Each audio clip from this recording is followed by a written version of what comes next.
जय जय श्रीमन नारायण। मैं सीता श्रीनिवास। आज मैं आप सबको बताऊंगी विश्वकर्मा पूजा क्या है, विश्वकर्मा पूजा का पौराणिक महत्व क्या है। तो चलिए शुरू करते हैं। पौराणिक काल के सबसे बड़े सिविल इंजीनियर कहे जाने वाले भगवान विश्वकर्मा की पूजा कन्या संक्रांति को होती है। इस दिन भगवान विश्वकर्मा का जन्म हुआ था, इसलिए इसे विश्वकर्मा जयंती भी कहते हैं। भगवान विश्वकर्मा का जिक्र 12 आदित्यों और लोकपालों के साथ ऋग्वेद में भी होता है।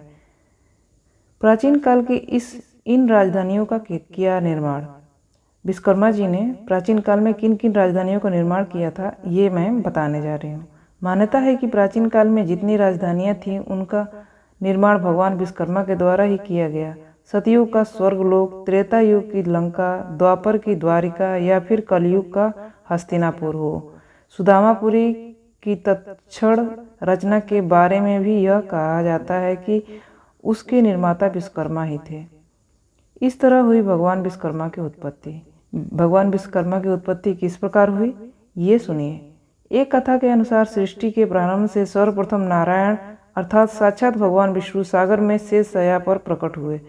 उनके नाभि कमल से चतुर्मुख ब्रह्मा दृष्टिगोचर हो रहे थे।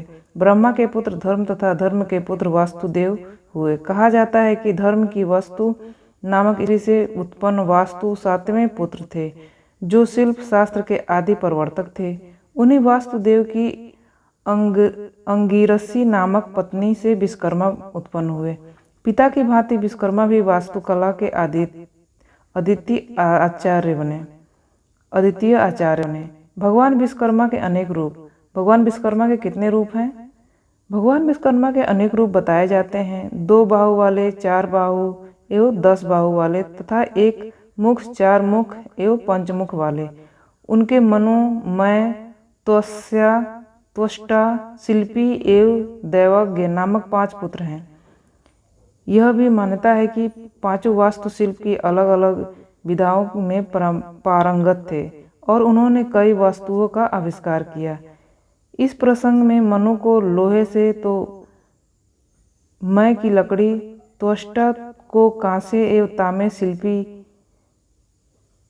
शिल्पी ईंट और दैवज्ञ को सोने चांदी से जोड़ा जाता है। अब ये जानकारी यहीं समाप्त होती है।